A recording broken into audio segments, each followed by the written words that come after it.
રાજ્યના આરોગ્ય વિભાગે નવી પીએમજેવાય યોજનાની નવી એસઓપી જાહેર કરી. નવી એસઓપીમાં એસએએફયુની ટીમ જિલ્લા કક્ષાએ તપાસ કરશે અને એન્જિયોગ્રાફી માટે વિડીયો સીડી ફરજિયાત બનાવી. ગાંધીનગર આમતક ન્યૂઝ બ્યુરોમાંથી જે.કે. પટેલનો એક વિસ્તૃત અહેવાલ. રાજ્યના આરોગ્ય મંત્રી ઋષિકેશ પટેલ અને આરોગ્ય સચિવ ધનંજય દ્વિવેદી તથા કમિશનર હર્ષદ પટેલે આજે પીએમજેવાય યોજના અંતર્ગત નવી એસઓપી જાહેર કરવામાં આવી હતી. પત્રકારો સાથેની વાતચીતમાં નવી એસઓપી અંગે માહિતી આપતા મંત્રીશ્રી અને અધિકારીઓ જણાવ્યું હતું કે કાર્ડિયોલોજીની બાબતમાં ફૂલ ટાઈમ ફરજ બજાવતા તેવા સેન્ટરોને જ માન્યતા આપવામાં આવશે. હોસ્પિટલમાં ફૂલ ટાઈમ કાર્ડિયોલોજિસ્ટ અને એનેસ્થેટિક સ્ટાફ રાખવો ફરજિયાત બન્યો છે. એન્જિયોગ્રાફીની વિડીયો સીડી ફરજિયાત અપલોડ કરવાની રહેશે. ફક્ત કાર્ડિયોલોજીની સેવા આપતા સેન્ટરો એન્જિયોપ્લાસ્ટિક કરી શકશે. રાજ્યના આરોગ્ય વિભાગે આ મહત્વની જાહેરાત કરવામાં આવી હતી. પીડિયાટ્રિશિયન પણ ફૂલ ટાઈમ રાખવો પડશે. દર્દીના બેડ મુજબ નર્સિંગ સ્ટાફ પણ રાખવામાં આવશે. જિલ્લાઓની યોજના હેઠળ જોડાયેલી હોસ્પિટલની એસએએફયુની ટીમ રૂબરૂ ચેકિંગ કરશે. લાભાર્થીઓની ફરિયાદ સાથે ફીડબેક પણ લેવામાં આવશે. વીમા કંપનીઓનું પણ ફિલ્ડ ઓડિટ કરવામાં આવશે. સરકારે ખોટા કિસ્સાઓ બનતા અટકાવવા પગલાં લીધા. સરકારી ગેરરીતિ આચરનાર 14 હોસ્પિટલોને સસ્પેન્ડ કરી છે. તબીબો સામે પણ કાર્યવાહી કરવામાં આવી છે. જવાબદાર તબીબ અને હોસ્પિટલને ગુનાના પ્રકારના આધારે પગલાં લેવામાં આવે છે. 4 ડિસેમ્બર સુધી 15,562.11 કરોડ રૂપિયાની ચૂકવણીના ક્લેમો ચૂકવવામાં આવે છે. 3 સ્ટેન્ડ મૂકવાના થાય તો ઓથોરિટીની પૂર્વ મંજૂરી લેવામાં આવશે તેમ જણાવવામાં આવ્યું હતું. ગુજરાત રાજ્યમાં આદરણીય નરેન્દ્રભાઈ મોદી સાહેબ મુખ્યમંત્રી હતા ત્યારે અને ત્યારથી જ કોઈ પણ પરિવારના કે કુટુંબના જે મહત્વનો અચાનક આવી જતા ખર્ચા માટે મા અને મા વાત્સલ્ય કાર્ડની શરૂઆત થઈ અને પ્રધાનમંત્રી બન્યા પછી સમગ્ર દેશને આજે એનો લાભ મળી રહ્યો છે. રાજ્ય સરકાર અને કેન્દ્ર સરકાર બંને આ યોજના માટે ખૂબ જ ચિંતિત અને છેલ્લામાં છેલ્લા વ્યક્તિ સુધી એને કોઈ પણ આરોગ્યનો ખર્ચો ન કરવો પડે એના માટેની ચિંતા કરી છે. રાજ્યનો કોઈ પણ ગરીબ દર્દી કે મધ્યમ વર્ગનો દર્દી એના માટેની જે ચિંતા થઈ અને એના પરિણામે આઉટ ઓફ પોકેટ જે એક્સપેન્સ થતો હતો એમાં ખૂબ ધરખમ ઘટાડો આવ્યો છે. હજારો કરોડો રૂપિયા જે સારવાર પાછળ વ્યક્તિઓ વાપરતા, પરિવારો વાપરતા, એમાં ખૂબ મોટો ઘટાડો થયો છે. યોજના હેઠળ ડે કેર, સેકન્ડરી અને ટર્શનરી બીમારીઓ માટે નિયત કરેલી સારવારો આપણે આપીએ છીએ. કેન્સર, ઘૂંટણ, થાપાના રિપ્લેસમેન્ટ, હૃદય, કિડની, લીવર, ગર્ભાશય ટ્રાન્સપ્લાન્ટેશનની સાથે કોક્લિયર ઇમ્પ્લાન્ટ જેવી જટિલ પ્રકારની સારવાર આપણે આ યોજના હેઠળ આપીએ છીએ. ચિરંજીવી યોજના અને બાલ સખા યોજનાનો લાભો પણ પીએમજેવાય માં આપણે સમાવિષ્ટ કર્યો છે.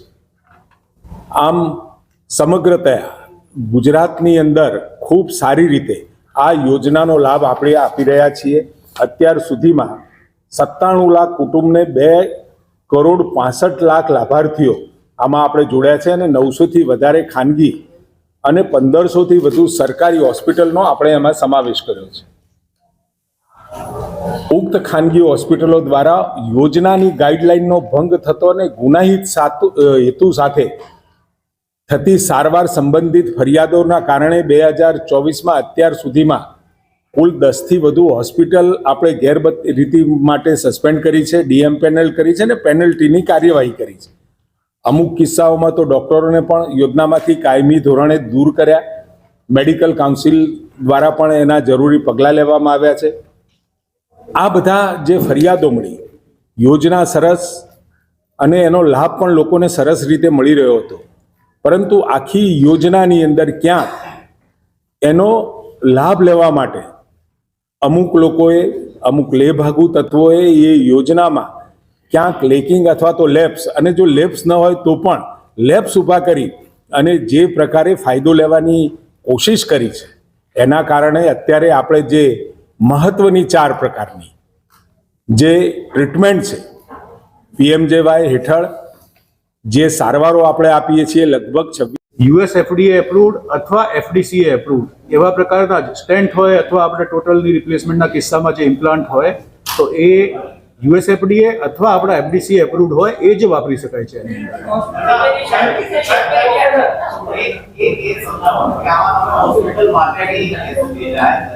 પરંતુ ખાતીમાં જે જોવા મળ્યું હતું કે સાત ઓપરેશન માટે પરવાનગી તમારા તરફથી આપવામાં આવી હતી, ત્યાંથી પરમિશન આપે છે ત્યાં સ્ટ્રીમલાઇન કરવા માટે કોઈ એસઓપી કે કઈ વિચારણા છે? કારણ કે એવું પણ તપાસમાં હતું કે ખાનગી હોસ્પિટલને જલ્દી આ પ્રકારનું ક્લિયરન્સ મળી જાય છે, એના માટે ખાસ વ્યવસ્થા પણ ત્યાં લાગુ લોકો સાથે રાખે છે. પહેલા હું આપને આભાર વ્યક્ત કરીશ કે આપે આ પ્રશ્ન ઘણા સમયથી અને એક સ્પેક્યુલેશનનો પેલો બનેલું છે ને આપે પ્રશ્ન પૂછ્યો છે, એટલા માટે અમે એની વિધિ આપના સમક્ષ મૂકી શકીએ છીએ. જો પીએમજેવાય અંતર્ગત જે એપ્રુવલ આપવાની હોય એ બે જુદા પ્રકારની એપ્રુવલ હોય. એક હોય છે જેને પ્રી ઓથરાઇઝેશન કહીએ છીએ એને, કે એના ઉપરથી એ હોસ્પિટલનો ઇન્સ્યોરન્સ કંપની પાસેથી ક્લેમ મેળવવાનો હક બને છે. અને બીજું જે એપ્રુવલ હોય છે જેને આપણે કહીએ છીએ કે એનો ક્લેમ પાસ થયો હોય. પ્રી ઓથરાઇઝેશન કોઈ પણ પ્રોસિજર કરવી હોય એના પહેલાની તબક્કો છે. પ્રી ઓથરાઇઝેશન કોઈ પણ હોસ્પિટલ બે પ્રકારના કિસ્સામાં માંગશે. એક કિસ્સો હોય છે જે ઇમરજન્સી છે. માનો કે કોઈ દર્દી છે, લાવવામાં આવ્યો અને હાર્ટ એટેક થઈ ચૂક્યો છે, ચાલુ હાર્ટ એટેકમાં એ હોય, એ જ્યારે એને ઇમરજન્સી ફ્લેગ કરશે તો એ બધી પ્રાયોરિટીમાં સૌથી ઉપર જાય છે અને એનું ઇમરજન્સી એપ્રુવલ આપવામાં આવે છે જે ડોક્યુમેન્ટ અપલોડ કરે છે એ જોઈને. એક બીજો કિસ્સો હોય જેમાં પ્લાન્ટ સર્જરી હોય કે જેની અંદર ભારત સરકાર તરફથી જે માન્યતા પ્રાપ્ત આપણા જે એક્સપેક્ટેશન છે કે કોઈ પણ પ્રકારનું પ્રી ઓથરાઇઝેશન એપ્રુવલ 3 કલાકમાં આપણે આપી દેવાનું હોય ને. આ એપ્રુવલની પ્રક્રિયામાં ગુજરાત સરકાર કે એસએચએ એનો કોઈ રોલ નથી. એને વારંવાર એક સ્પેક્યુલેશન થાય છે. આની પ્રક્રિયા એવી છે કે આપણે પાસેથી એક ઇન્સ્યોરન્સ કંપની છે અને ઇન્સ્યોરન્સ કંપનીએ નીચેના તબક્કે એમના નીચે ગુજરાત રાજ્યને બે ભાગમાં વેચીને અડધા જિલ્લા એક પાસે છે, અડધા જિલ્લા બીજા પાસે છે વર્કલોડ પ્રમાણે, અને એમણે પોતાના નીચે ક્લેમ પ્રોસેસ કરવા માટે, પ્રીઓથ પ્રોસેસ કરવા માટે ટીપીયુ રાખેલા છે એને. તો જ્યારે કોઈ પણ ક્લેમ આવે અને આ આખી કાર્યવાહી ભારત સરકારના પોર્ટલ ઉપર સેન્ટ્રલાઇઝ વેમાં આખા દેશમાં એક જ જગ્યાએ થાય છે, જેને TMS પોર્ટલ કહીએ છીએ, ટ્રાન્ઝેક્શન મેનેજમેન્ટ સિસ્ટમ. તો કોઈ પણ હોસ્પિટલ જ્યારે ક્લેમ મૂકે એ નોર્મલ તરીકે પણ મૂકી શકે, જે 3 કલાકના તબક્કામાં ક્લિયર કરવાનો હોય, યા ઇમરજન્સી તરીકે મૂકી શકે છે. ઇમરજન્સી છે આખી ક્યુ એમાં સૌથી ઉપર જમ્પ થઈ જાય છે. આ જે ટીપીયુ છે એમના વતીથી અલગ અલગ ઓપરેટર બેઠેલા હોય છે. આપે એવો પ્રશ્ન કર્યો કે ભાઈ 7 તમને આ પ્રીઓથ દેખાય છે, તમને શંકા કેમ નહીં જાય?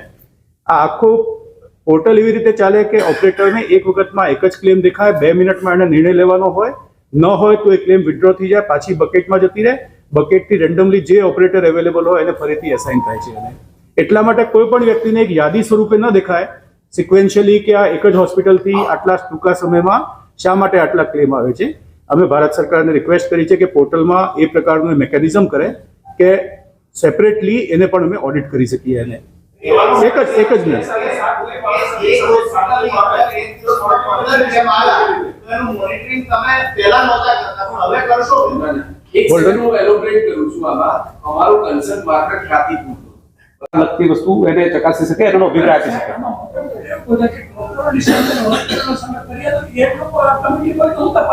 ના પણ આપ સમજો એક વાત ને કે ડોક્ટર્સ હોય તો એ ડોક્ટર્સના જે રેકોર્ડ છે, મેડિકલ રેકોર્ડ છે, માનો કે કોઈ સર્જરી કરવાની જરૂર હતી કે કેમ, એનું રેકોર્ડ બરાબર છે કે આ ડોક્ટર્સ જ કહી શકે. એ આપણે કોઈ સામાન્ય વ્યક્તિ નહીં કહી શકાય, કારણ કે કાયદાકીય રીતે અને ટેકનિકલ રીતે બરાબર નથી. એટલે જે ડોક્ટર્સ સ્પેશિયાલિસ્ટ ટીમ છે જે અત્યાર સુધી આપણે જિલ્લામાં તપાસણી માટેની ટીમ નથી બનાવી, જે હવે આપણે જિલ્લામાં જીમર સાથે મેડિકલ કોલેજો છે અને ડિસ્ટ્રિક્ટ હોસ્પિટલ છે, એમાંથી સ્પેશિયાલિસ્ટ લઈ અને એ લોકો જે અને એ અમારા સાફુ જે છે એ ડોક્ટર્સ હોય અમારા અંડરમાં જ, અમારા નીચે એડિશનલ ડાયરેક્ટર હોય, એ પણ ડોક્ટર હોય, ડેપ્યુટી ડાયરેક્ટર હોય, એના નીચે આખી ટીમ કામ કરતી હોય, પણ એ ટીમમાં ડોક્ટર્સ વધારે હોય.